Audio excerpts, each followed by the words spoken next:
Baik Bapak Ibu, mohon izin Pak Iwan, Bu Ayu, kemudian Pak Suyoko. Eh, izin kami untuk melanjutkan apa yang sudah disampaikan oleh Bu Putri terkait Permenpan 6 2022. Sebelumnya apakah sudah tampil di layar Bapak Ibu?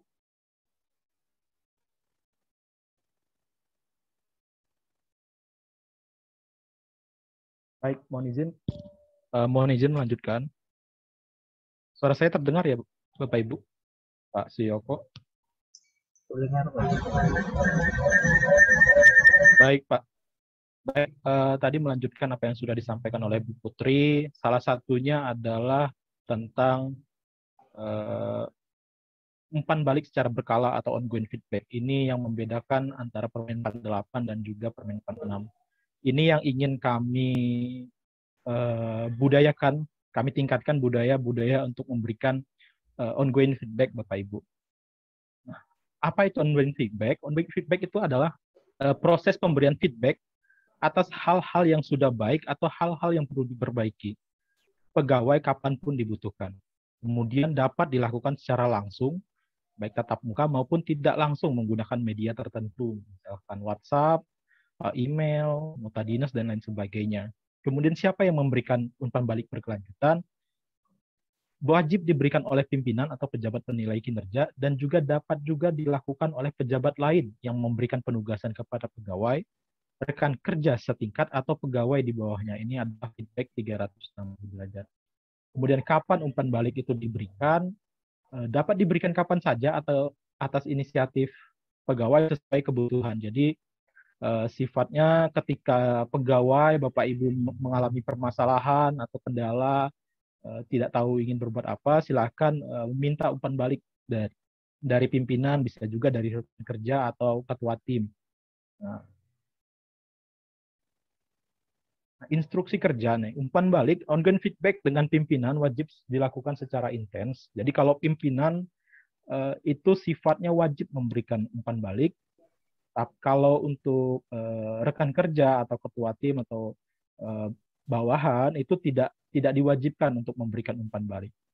Umpan balik atau feedback ini diberikan melalui dialog, feedback untuk kinerja yang sudah baik atau kinerja yang masih perlu diperbaiki, kemudian kendala atau masalah apa yang dialami pegawai dan alternatif solusinya, atau hal-hal lain tentang kinerja pegawai. Jadi seperti judul dari Permenpan 6 2022 yaitu adalah pengelolaan kinerja pegawai. Jadi kami di sini ingin kinerja pegawai itu meningkat, tidak lagi seperti paradigma yang dulu yang lama bahwa ketika SKP ditetapkan selesai, setelah itu di akhir tahun baru kita nilai. Nah, di penilaiannya nanti kaget ada yang dikasih nilai kurang, ada yang dikasih nilai sangat kurang atau baik, sangat baik.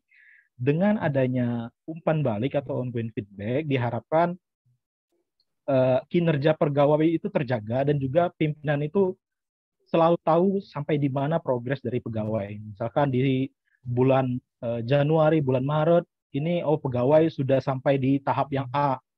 Ya, berarti padahal targetnya sudah ada di tahap C. Nah, berarti ada kendala-kendala di sini. Apa yang perlu diperbaiki dalam proses ini selanjutnya?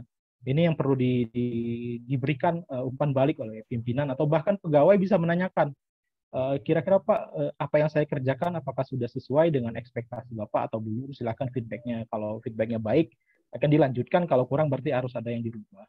Kemudian, yang seperti tadi disampaikan Bu Putri, ini contoh untuk pemberian umpan balik pada SKP dengan format kualitatif.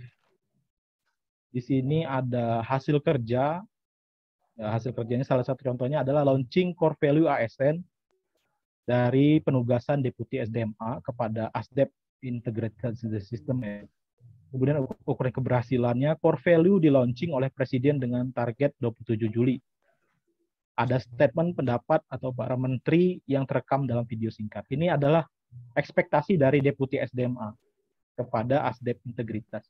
Di sini kemudian ketika dilakukan evaluasi siklus pendek, jadi Bapak Ibu di Permenpan 6 ini kami mengenalkan evaluasi siklus pendek dan siklus penuh. Jadi siklus pendek itu adalah evaluasi periodik, baik itu bisa dia per bulan atau dengan minimal itu per 3 bulan, per triwulan.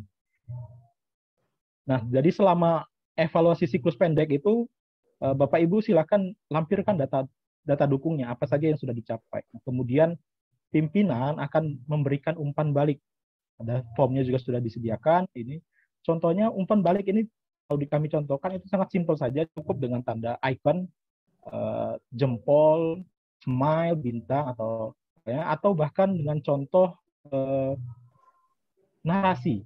Di sini contohkan untuk perilaku kerja atau behavior. Ini itu adalah bimbingan kepada, di sini bisa dilihat salah satunya itu survei kepuasan bisa dari kinerja dari pimpinan, kerja dilakukan pimpinan instansi atau kepala daerah dan bisa berbeda. Bahwa di itu tetap dalam hal itu balik atau minim tugasannya penilaian itu di unit yang aslinya periodik menetapkan predikat kinerja di kuadran kinerja. Jadi kalau di Permenpan 8 itu kita masih menggunakan angka, kemudian baru dikonversi menjadi sebuah predikat. Kalau di Permenpan 6, sebagai hasil evaluasi kami, jadi untuk mempermudah kita melakukan evaluasi kinerja periodik, tidak lagi digunakan penilaian menggunakan angka atau menggunakan rumus, jadi langsung disediakan adalah kuadran kinerja. Di sini sebenarnya ada 5 kuadran kinerja, yang masing-masing predikatnya masing-masing. Yang pertama itu istimewa, itu melampaui trajektori target, baik itu sesuai trajektori target, cukup sudah berproses namun butuh perbaikan, kurang itu masih direalisasi di bawah target, sangat kurang itu jauh di bawah target. Ini untuk periodik, evaluasi kinerja periodik. Kalau evaluasi kinerja akhir hampir sama, tapi kita tidak berbicara trajektori lagi, tapi kita juga menambahkan kinerja organisasi. Nah, ini adalah kuadran kinerjanya, mohon maaf, ada kurang, sangat kurang, butuh perbaikan, baik dan sangat baik. Ini kemudian adalah hasil kerja dan juga perilaku. Jadi berbarengan, tidak lagi dipisahkan seperti Permenpan 8. Kita evaluasi dulu, kita nilai SKP-nya, baru setelah itu kita nilai perilakunya. Kalau di Permenpan 6 sudah sekaligus, jadi seperti tadi format yang sudah disampaikan, jadi ada SKP, ada perilaku kerjanya. Jadi sudah secara sekaligus berbarengan. Kemudian di sini ada pola distribusi pegawai.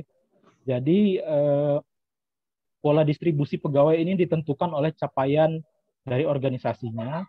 Di organisasi unit Bapak Ibu eselon 2, eselon 1, organ 2 atau dan B. Jadi mana apakah dia ada istimewa, baik, perbaikan, kurang atau sangat kurang. Kemudian melihat pola distribusi pegawai yang sudah kami sediakan di Permenpan 6, nanti akan saya jelaskan. Baru kemudian akhir adalah menetapkan predikat akhir pegawai. Predikat akhirnya hampir sama dengan yang di evaluasi periodik. Nah, ini adalah pola distribusi pegawai atau individual performance berdasarkan unit performance. Perlu diingat, pola distribusi ini bukan force distribution, namun sebagai panduan atau guideline terhadap distribusi predikat kinerja pegawai yang ada di unitnya. Jadi kami bisa jelaskan, unit kinerja, unit yang performanya sangat kurang, maka predikat pegawainya, kinerja pegawai yang ada di unitnya akan semakin banyak, semakin besar populasinya berada di sangat kurang dan kurang. Tapi tetap memungkinkan bahwa ada pegawai yang cukup di predikat baik ataupun sangat baik. Jadi bisa dimungkinkan, tapi lebih besar populasinya ada di sangat dan kurang. Jika unitnya itu kinerjanya kurang, maka sebagian besar populasinya ada di kurang, kemudian di sangat kurang dan cukup, tapi tetap memungkinkan ada pegawai yang memiliki predikat baik dan sangat baik. Kemudian unit yang capaian kinerjanya, predikat kinerjanya adalah butuh perbaikan, maka sebaran populasinya lebih banyak ada di predikat cukup. Untuk yang baik, maka sebaran populasinya lebih banyak pada baik dan sangat baik. Tapi tetap dimungkinkan ada pegawai yang mendapatkan predikat sangat kurang atau kurang. Begitu juga dengan yang istimewa, unit yang memiliki predikat kinerja istimewa, maka sebagian besar pegawainya akan berada di posisi sangat baik, tapi tetap dimungkinkan ada pegawai yang mendapatkan predikat sangat kurang. Ini sekali lagi kami tekankan adalah panduan saja, guideline kepada pimpinan Bapak Ibu dalam menentukan predikat pegawai nanti di evaluasi periodik ataupun penuh. Kemudian ini yang kami jelaskan rating kinerja pegawainya. Di sini ada 9 kotak, namun ada untuk yang hasil kerja itu adalah di atas ekspektasi adalah bagian besar atau seluruh hasil kerja di atas ekspektasi dan tidak ada hasil kerja utama yang di bawah ekspektasi, dan umpan balik sebagian atau seluruhnya menunjukkan respon positif. Kemudian hasil kerja sesuai ekspektasi adalah sebagian besar atau seluruh hasil kerja sesuai ekspektasi dan hanya sebagian kecil hasil kerja utama yang di bawah ekspektasi, dan umpan balik menunjukkan sebagian respon positif. Dan di bawah ekspektasi juga mirip seperti itu. Perilaku kerja itu juga dibagi 3, ada di atas ekspektasi, sesuai ekspektasi, dan di bawah ekspektasi sesuai dengan core value ASN, yaitu berakhlak. Jadi Bapak Ibu, kami berharap pegawai itu kami lebih memilih pegawai itu kalau dia hasil kerjanya itu sudah di bawah ekspektasi, kemudian perilakunya di bawah ekspektasi juga, maka dia mendapatkan predikat sangat kurang. Ini sangat tidak diinginkan oleh seluruh organisasi. Kemudian jika hasil kerjanya itu ya sesuai ekspektasi atau di atas ekspektasi, maka namun perilaku kinerjanya tetap di bawah ekspektasi, maka ada pada kuadran atau predikat kurang atau misconduct. Kemudian jika dia perilakunya sesuai ekspektasi dan juga atau di atas ekspektasi, tapi hasil kerjanya masih di bawah ekspektasi, kita disebutnya itu predikat. Artinya pegawai yang ada di sini masih bisa dibimbing Bapak Ibu, masih bisa diberikan bimbingan umpan balik, berkelanjutan, terus dilakukan perbaikan-perbaikan. Tapi kalau yang di sini itu mungkin menjadi alarm Bapak Ibu ya, bahwa dia boleh saja dia hasil kerjanya baik, tapi perilakunya itu di bawah ekspektasi. Tentu saja Bapak Ibu, pimpinan, bahkan rekan kerja itu tidak ingin berada satu tim dengan orang-orang yang seperti ini. Orang-orang yang kami inginkan adalah orang yang berada di predikat seperti ini, kemudian dia hasil kerjanya itu bisa sesuai ekspektasi atau di atas ekspektasi, namun perilakunya hanya sesuai ekspektasi. Jadi kami lebih prefer pada orang-orang yang berada di kuadran ini. Tapi tidak menutup kemungkinan bahwa orang-orang yang di luar dari kuadran 4 ini harus terus diberikan perbaikan dan bimbingan. Inilah yang salah satu yang membedakan Permenpan 8 dan juga Permenpan 6 adalah di penilaian kinerja ini. Jadi tidak ada lagi seperti di Permenpan 8 rumus-rumus bobot-bobot seperti itu. Jadi Bapak Ibu pimpinan silahkan langsung berikan saja predikatnya sesuai dengan pola distribusi, melihat pertama capaian organisasinya, kemudian pola distribusinya seperti apa, baru menentukan predikat kinerja pegawai yang ada di Bapak Ibu. Bapak Ibu pegawai juga bisa melihat unit saya di capaian berapa, kemudian pola distribusinya, kemudian evidence yang bisa saya sampaikan, yang bisa saya yang sudah saya deliver apa saja, kemudian baru bisa melihat saya berada di posisi yang mana, di rating yang mana. Kemudian kami lanjutkan. Bagi pegawai yang diperbantukan di lembaga lain atau di kementerian lain juga berlaku seperti itu. Jadi hampir sama juga. Jadi kalau kami boleh sarankan ketika melakukan perpindahan atau rotasi mutasi itu dilakukan setelah evaluasi periodik atau akhirnya itu selesai dilakukan untuk mempermudah nanti ketika melakukan perpindahan. Kecuali memang urgensinya sangat tinggi, silahkan saja melakukan pemindahan pegawai. Kemudian untuk pegawai yang tugas belajar juga hampir sama, jadi yang tugas belajar juga memiliki SKP, silahkan hasil kerjanya itu adalah hasil dari akademiknya, nilai akademik, kemudian perilakunya tetap menggunakan perilaku core value, berakhlak, apakah bisa ditambahkan ekspektasi-ekspektasi pimpinan bahwa pegawai yang melakukan tugas belajar itu jangan sampai putus komunikasinya, bisa ditambahkan komunikasi tetap berjalan, tetap share, tetap bisa ditanya-tanya tugas-tugas yang lalu yang sudah pernah dikerjakan itu bisa ditambahkan ke dalam SKP untuk pegawai yang melakukan tugas belajar. Dan kami lanjutkan, ini format evaluasi untuk yang form kuantitatif tadi hampir sama dengan yang ada di Permenpan 8. Jadi tidak perlu lagi kami jelaskan, hanya ditambahkan langsung form perilaku kerja. Jadi langsung digabungkan ketika melakukan evaluasi, langsung perilaku dan juga hasil kerjanya langsung dilakukan secara bersamaan. Di sini juga dapat ditambahkan ekspektasi khusus pimpinan atau leader. Mungkin juga bisa ditambahkan konteks di Kementerian Perhubungan apa saja yang diharapkan terhadap perilaku pegawai di Kementerian Perhubungan sesuai dengan pedoman-pedoman perilaku yang sudah ada di Kemenpan 6. Kemudian ini kami contohkan kembali tadi umpan balik bisa berupa icon, all, smile, atau bintang.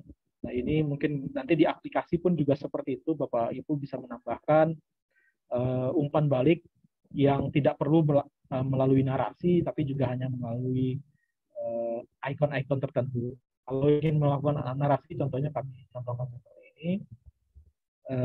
Good job, Bu. Feedback dan ekspektasi dari saya semua sudah dilaksanakan. Ini adalah sumber dari Deputi SMA.